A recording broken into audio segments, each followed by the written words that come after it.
Good morning, everyone. Thank you for being here. I invite you to rise in body or in spirit, turning in our gray hymnal to hymn number 83, Winds Be Still, hymn number 83.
Thank you. You may be seated.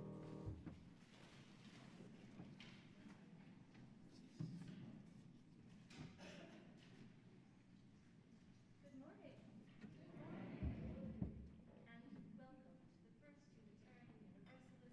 Universalist Congregation of Ann Arbor.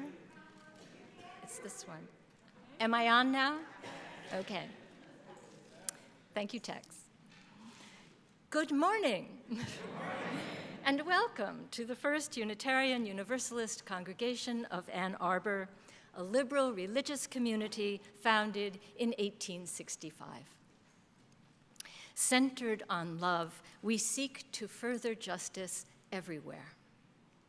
I am Barbara Lynn, one of your lay worship leaders, and what a pleasure it is to greet you and to welcome you into our circle.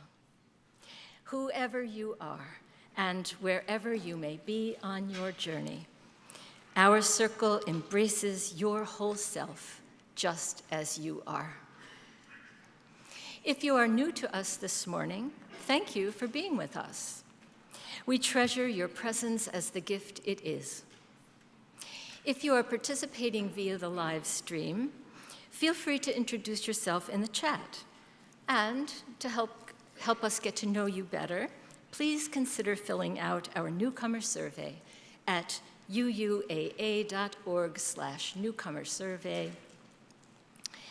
And for those of you here in person, right after the service, we offer a newcomer welcome, where you can learn more about this congregation and our faith. This gathering is held in the Redmond Room, which is to your left as you exit the sanctuary. There's a sign, and friendly folks will be waiting for you there. Also, after the service today, at noon, everyone is invited to a climate planning meeting in the Foz Chapel to discuss and prioritize UUAA's upcoming climate work. That's today at noon in the Foz Chapel. As we enter our time together, let us center ourselves and move with intention and in love. Our theme this morning, Braving the Storm, may have a dark and ominous ring, but the operative word is braving. As storms swirl around us, we answer with courage and defiance and hope. Here in this sacred space, you will find sanctuary from the battering winds and unconditional welcome. To all who would enter, we extend our hand in friendship, in kinship and friendship, echoing these words of the Reverend William Schultz, who writes, "Come into this place of peace and let its silence heal your spirit. Come into this place of memory and let its history warm your soul. Come into this place of prophecy and power and let its vision change your heart. Together in community, we are gathered for worship."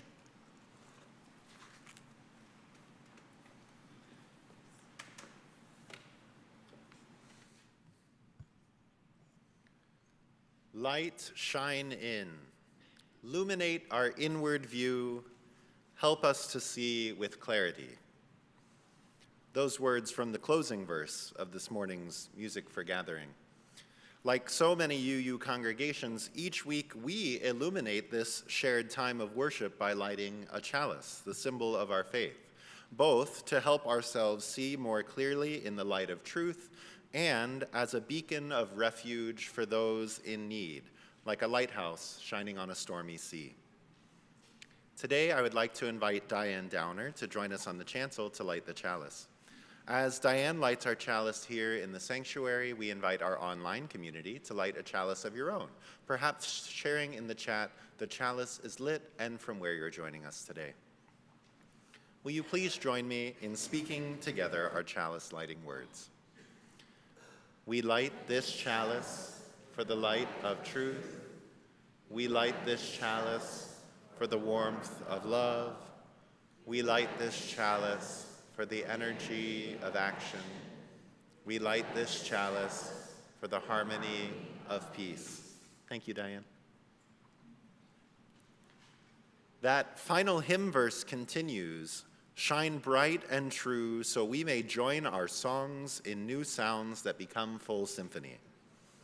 Now, as Director of Music Ministries, I may have my own biased reasons for particularly liking those words, but they also, like our covenant, are a good reminder that we do not search for truth alone, that our journey through life, its good and its ills, is best enjoyed in the company of those committed to traveling beside us in love on that journey.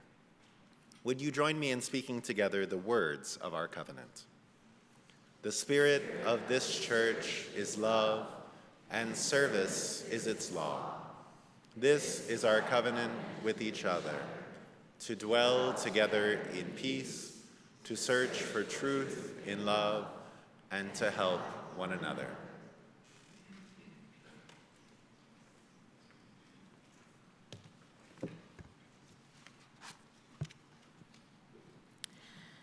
I am an avid podcast listener. Comedy, sports, pop culture, film, history, true crime, pretty much everything is an option. And when I stumble upon a particularly good one that's been around for a while, I often go back to the beginning and listen from episode 1. It's kind of like going back in time, listening to the hosts talking about events that are in the rearview mirror for us today. And these aren't even political podcasts, because why in the world would I do that to myself? But current events often do come up, especially when the hosts, who often share our values, feel very passionately about an issue like abortion rights or Gaza. One podcast that I'm making my way through right now, they're in the thick of 2024. And I hear these voices expressing hope about the future, speculating with optimism that we are on the brink of a major progressive movement. It's painful to hear, in light of all that we've seen in the last 6 months in particular. Now, here's the question. Would it be better if I could go back in time and warn them about what's to come? Or are they somehow better off experiencing the fear and despair that we have been having to endure? If we could see into the future, if we knew that there are even worse things coming, would we be more inclined to give up, to hide our shattered hopes away and just try to survive? Or would we gather together with our fragile hopes still intact and prepare for the greater battles ahead? Our story for all ages asks us to consider how, in the face of a broken, fearful world, we can build resilience and continue the work of peace and justice. When You Find a Hope, written by Allie Millington, illustrated by Anne Lambalette.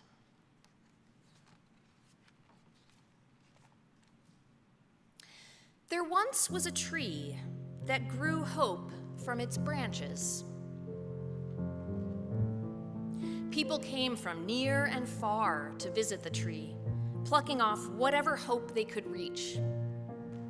They'd take their hopes home and hide them somewhere safe so nothing could ever harm them.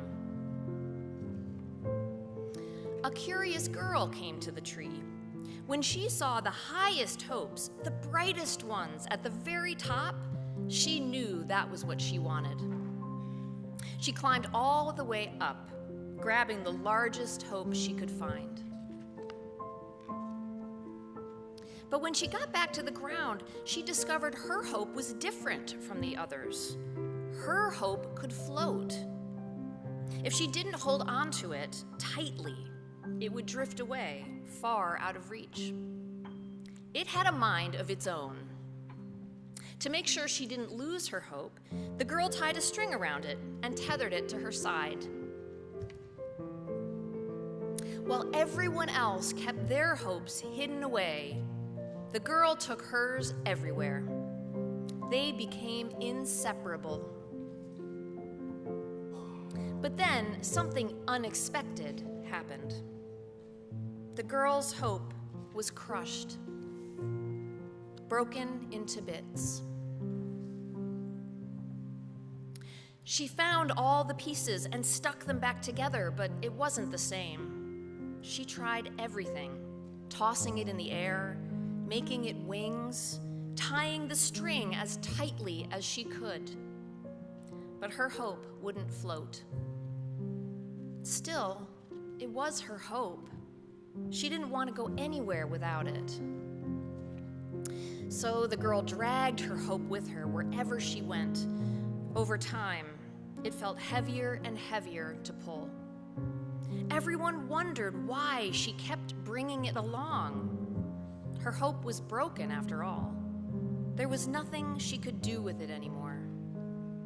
But still, the girl would not give up holding on to her hope. Until one day, the string behind her suddenly felt light. "I've lost all my hope," the girl exclaimed. "There's no more left." Sad and tired, she didn't bother trying to find the pieces.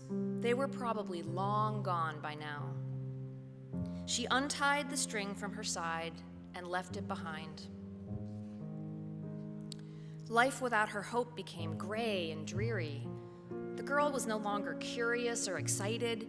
She kept to herself and took the long way home to avoid the hope tree. It hurt too much to look at it. There were plenty of other hopes she could grab hold of, but she was too afraid. She didn't want the same thing to happen. It felt safer never to have a hope again.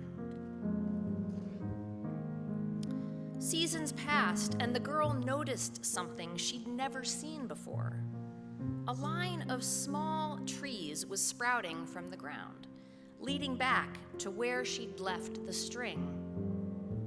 Who planted you, she wondered, because no one seemed to be caring for them. So she cared for them herself, watering and pruning and helping them stand. And then something unexpected happened. On the ends of the branches, tiny hopes began to blossom. They looked like her hope. Below the surface of the ground, the broken, scattered pieces she thought she'd lost were giving life to new blooms. They were growing into something she didn't know was even possible. The girl's hope no longer floated. Instead, it rooted deep and strong because her hope wasn't meant for just her anymore. It was meant for something bigger. The girl shared the blooms on her trees with others, and the more she shared, the more hope spread. The end.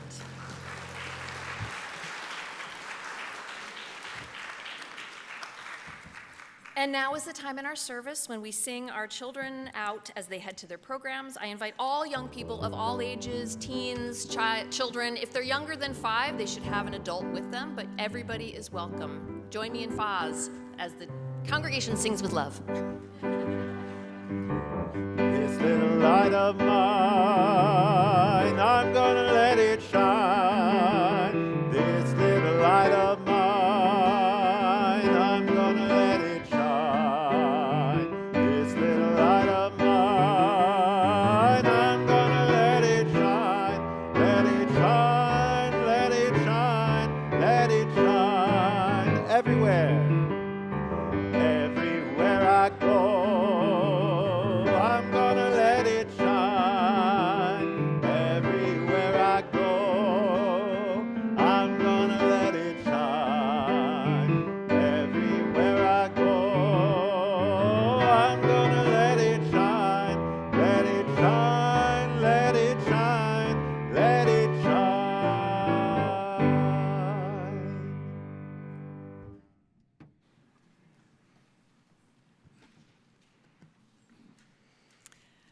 There are so many things we can't control these days, so many decisions being made by those in power that make us feel pretty helpless or hopeless. Sometimes we can only do one small thing. Maybe it's show up on the streets to protest. Maybe it's providing someone who is grieving with a meal. Maybe it's committing to making a difference in your carbon footprint. Maybe it is simply being kind to someone who doesn't think like you do. And sometimes that one small thing might be making a financial contribution to a place that is committed to a place that is committed to making a difference in the world, committed to practicing the values we hold dear, committed to making the world a more just, equitable, and loving place. And as you have guessed, that place is this congregation. Your generosity makes this work possible.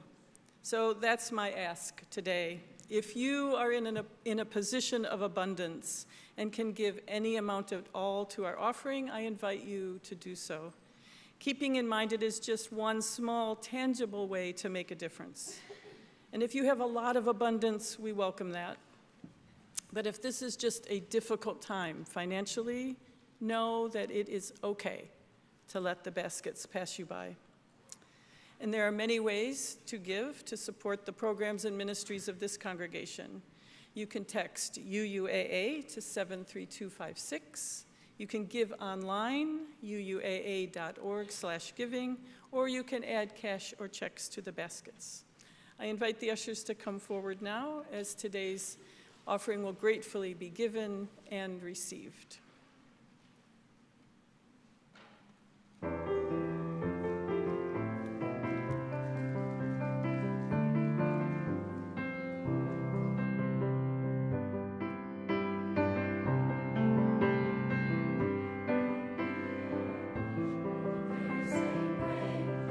are swimming in the stream together, some in power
Thank you, singers.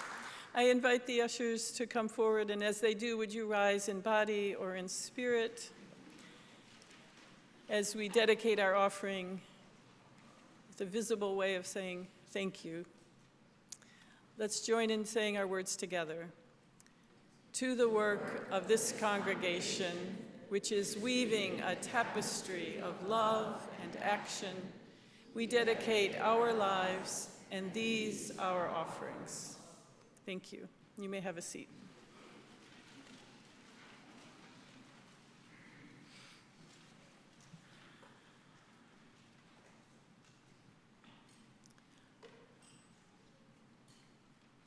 Winds, be still. Storm clouds pass, and silence come. Peace, grace this time with harmony. Fly, bird of hope, and shine, light of love. And in calm, let all find tranquility. We began our service singing these lyrics. I hear them as a prayer for our times. I sense a longing for peace among us that deepens with each day, with each new decision or action by the current administration that tries to cage the bird of hope and obliterate the light of love. I hear those words as a prayer for silence, for tranquility, for that place within that allows us to find even the smallest moments of peace. The distractions of the world, the storms we need to brave are so chaotic, so overwhelming, that it may be almost impossible for many of us to access moments of silence and stillness.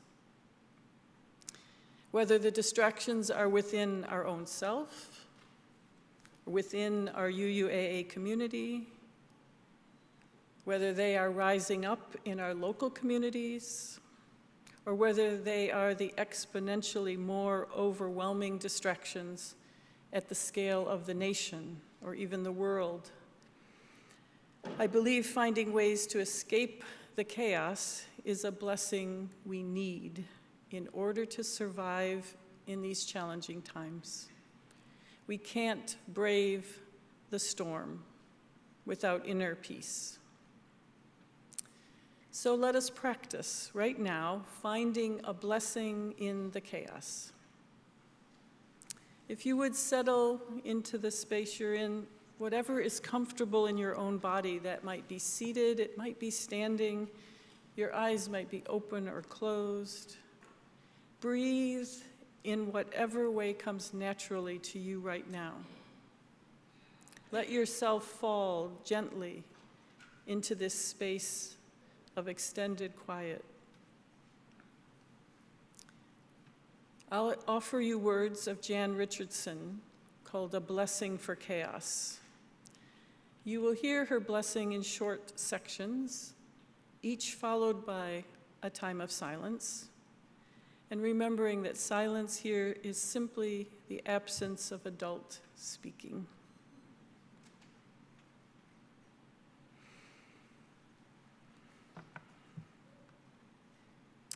To all that is chaotic in you, let there come silence.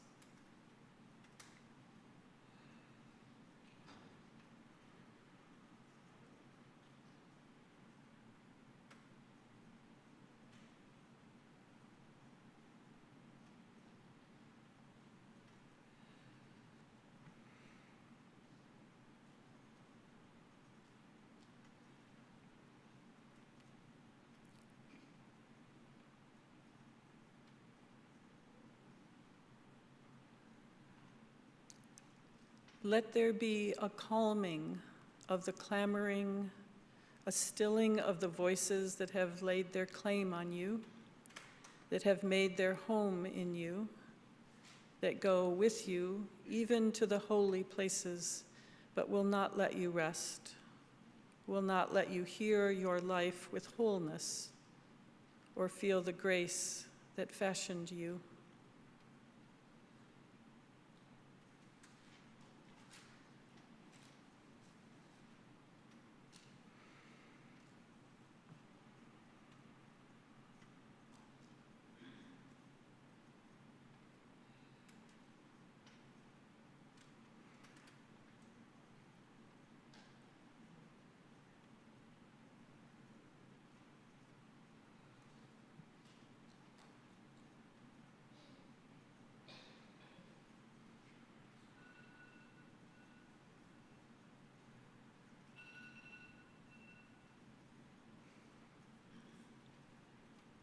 Let what distracts you cease.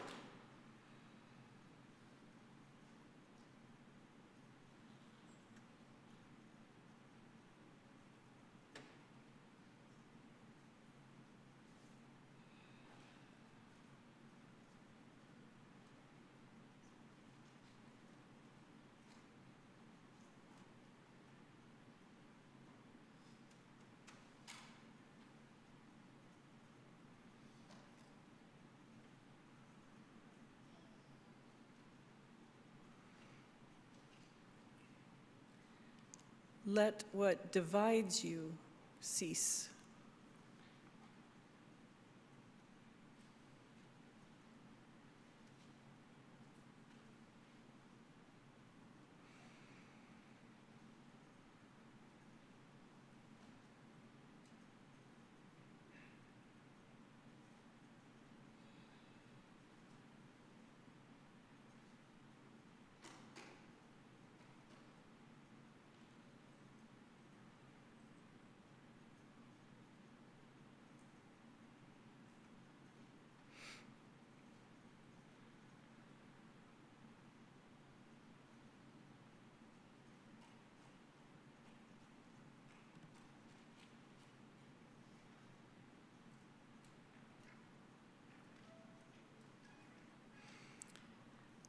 Let there come an end to what diminishes and demeans, and let depart all that keeps you in its cage.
Let there be an opening into the quiet that lies beneath the chaos, where you find the peace you did not think possible and see what shimmers within the storm.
What does it mean to believe in a miracle? Do we have to turn from reason to find meaning in the seemingly impossible? Are we abandoning the laws of the universe when we mine fantastical tales for the truths they might hold? Let's look to the Bible for the kinds of stories I am talking about, for indeed, the Bible has no shortage of mind-bending claims. In its pages, the Red Sea parts to save the Israelites from Pharaoh's army. Jonah is delivered from the belly of the whale. And Jesus turns water into wine, heals the sick, and raises the dead. I love revisiting biblical miracles and reinterpreting them in ways that speak to my Unitarian Universalist heart. We know these events are unlikely to have happened as written. And yet, if we can leave behind the straitjacket of literalism, a new world of meaning is revealed to us. The question we ask shifts from, did this really happen? To, what does it mean to say that it did?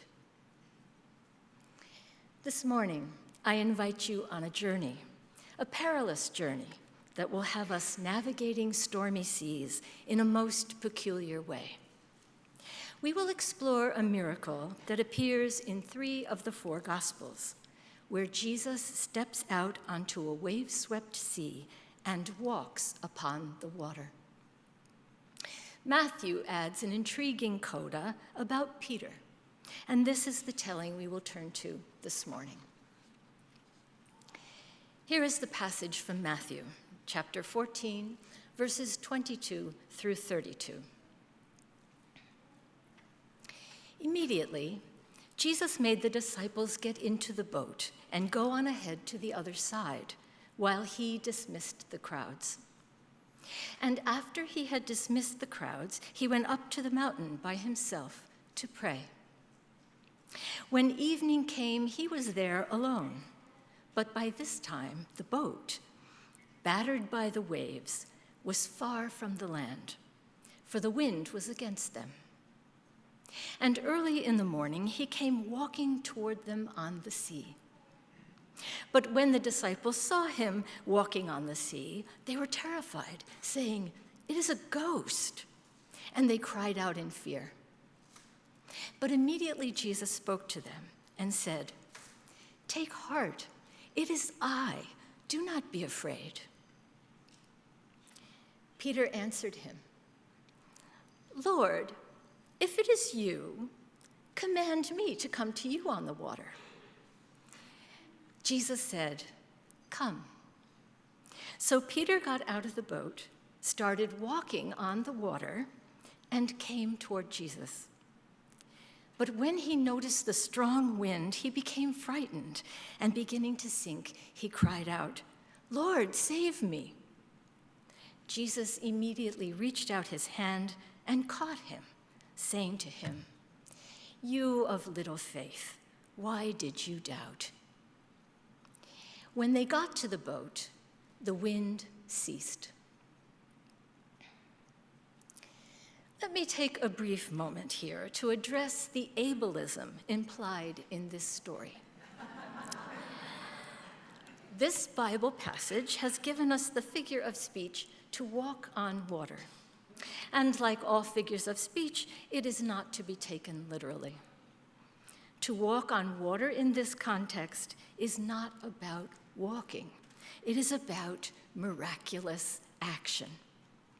Whether you are in a wheelchair or on your feet, following Jesus' invitation out onto the water is an act of bravery and trust. And let us remember that Jesus is a practitioner of radical welcome.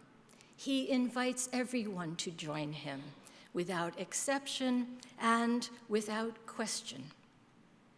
When Jesus calls to Peter, and by extension to us, he does not say, "Walk." He says, "Come." Now, let's imagine ourselves living in and experiencing this scene. A storm is brewing, and we are bobbing about in a rickety boat far from shore. There is danger here and fear.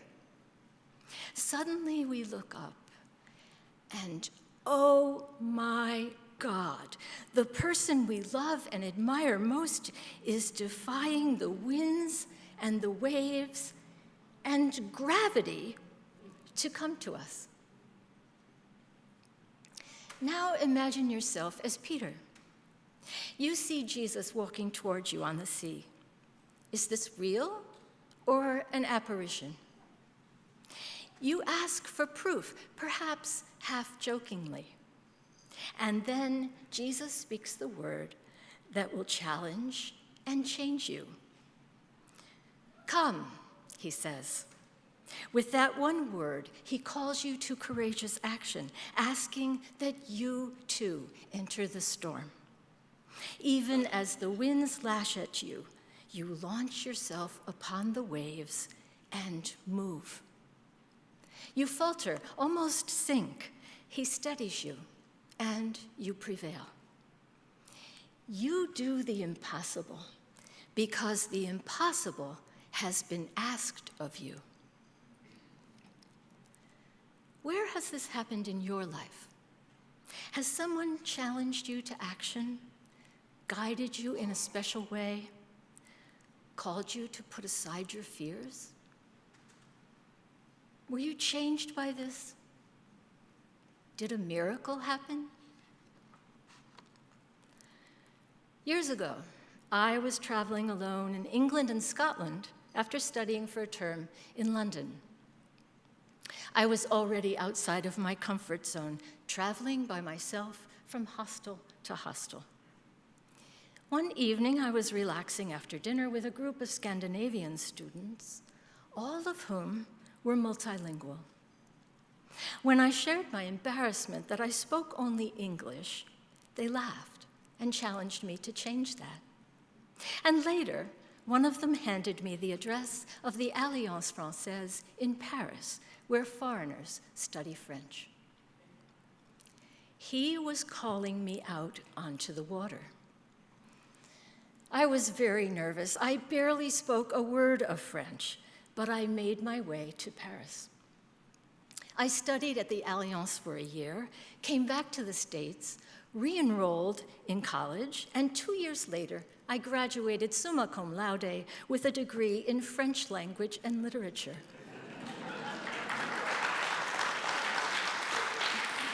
We joke it was 0 to 60 in 3 years. But first, in the Alliance lunchroom one day, I met a young American man who had stopped in Paris on his way home from the Peace Corps. We chatted. We bonded. We fell in love. I married him, and that, my friends, is my miracle.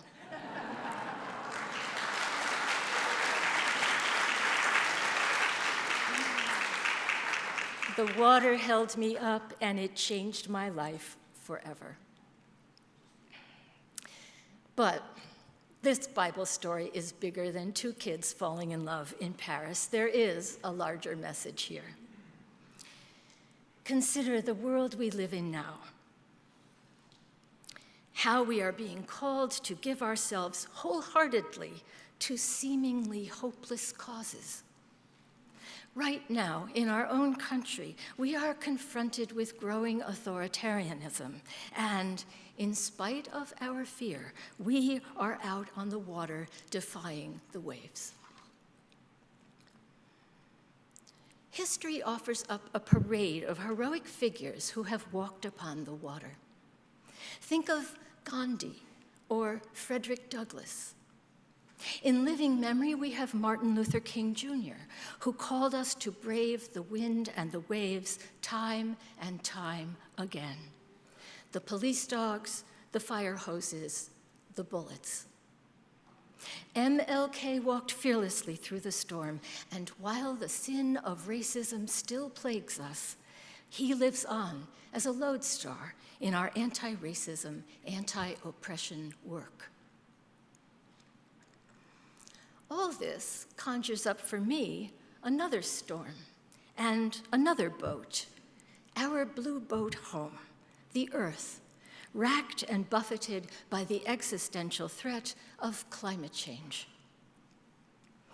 In this rendering of the Bible story, it is Greta Thunberg, a young woman, a schoolgirl when she began her campaign, who bravely navigates the waves and challenges us insistently, urgently, and angrily to change our lives and save the world.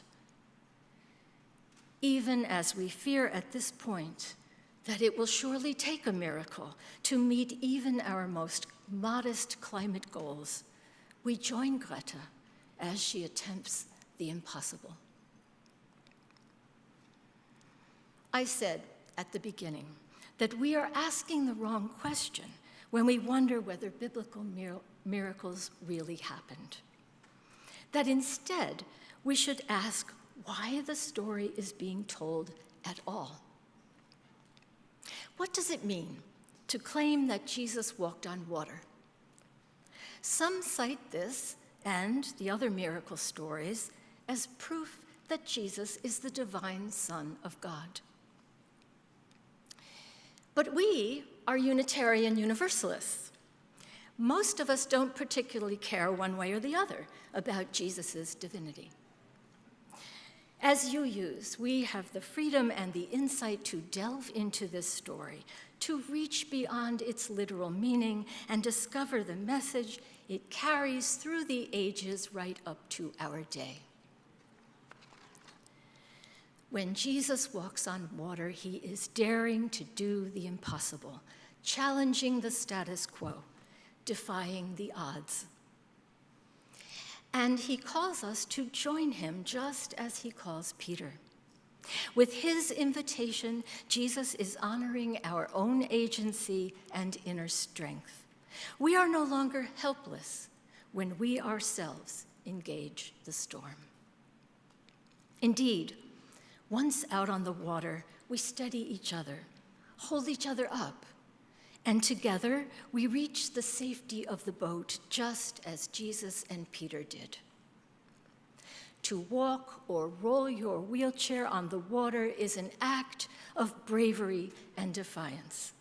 We go beyond watching the miracle, we join it.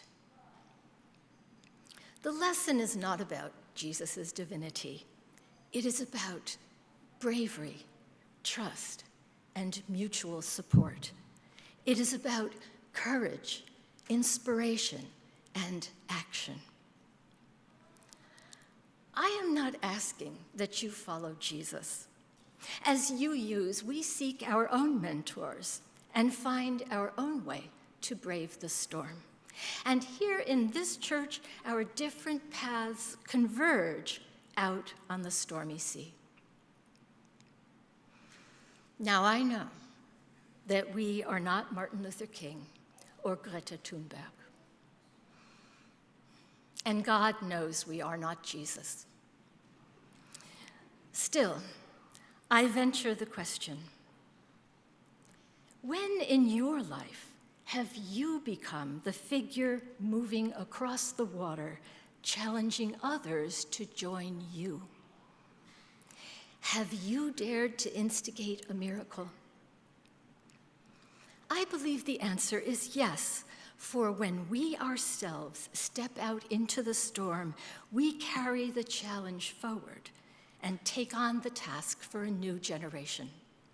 Now it is our voice ringing out across the water. It is not by accident that in our exploration of this miracle story, I have mentioned all three of our Vision 2050 priority action areas. This morning, we have seen modeled and have been called to lift up radical welcome, anti-racism, anti-oppression, and climate action, climate justice. In our vision work, we are flipping the script. Now it is we who are braving the storm and calling others out onto the water with us. We ourselves are becoming the guides, the inspiration, the motivating force. To overcome racism and oppression, to confront and work to lessen the ravages and injustices of climate change, and to draw everyone into our circle as we tackle the impossible, we challenge ourselves and each other to miraculous action. Nor are we forgetting the dark cloud hovering over us and all of our work, the brewing storm of authoritarianism that was unleashed in full force on January 20th of this year. We are battling mightily against forces that even now are threatening our freedoms and our very lives. We follow others out onto the water and turn to issue the call to those who would struggle with us. Will we stay afloat out here on the choppy seas? I'm afraid there is no easy answer. The headwinds are strong, and the waves threaten to engulf us. We feel small and endangered, but when we reach out our hand, someone is there to grasp it. We are not alone, for we have cast our lot together in hopeful action and brave defiance. We look to the future, drawing comfort from the last line of this morning's Bible story. When they got into the boat, Matthew writes, the wind ceased. May it be so for us and for the world.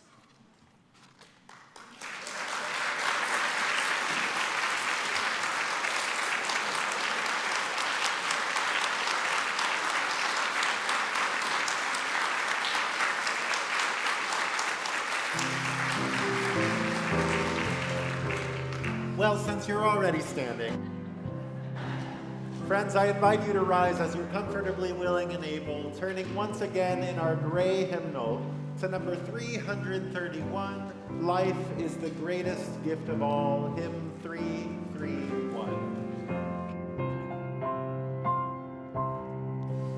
Life is the greatest gift of all, the riches on this earth.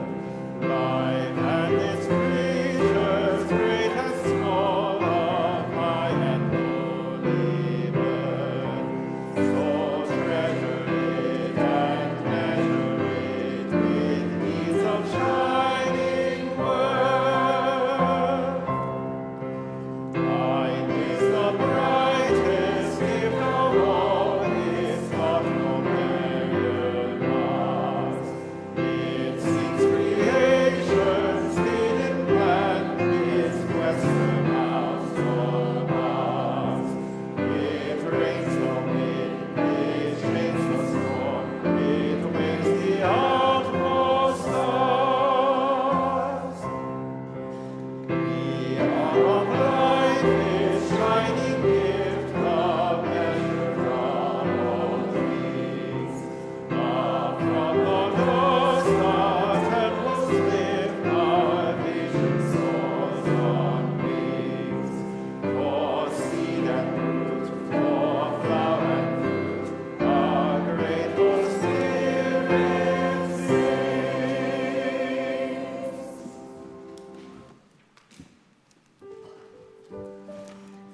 Friends, beloveds, a mighty storm is rising, and we are called to defy it, to rein the wind and chain the storm, as our hymn declares.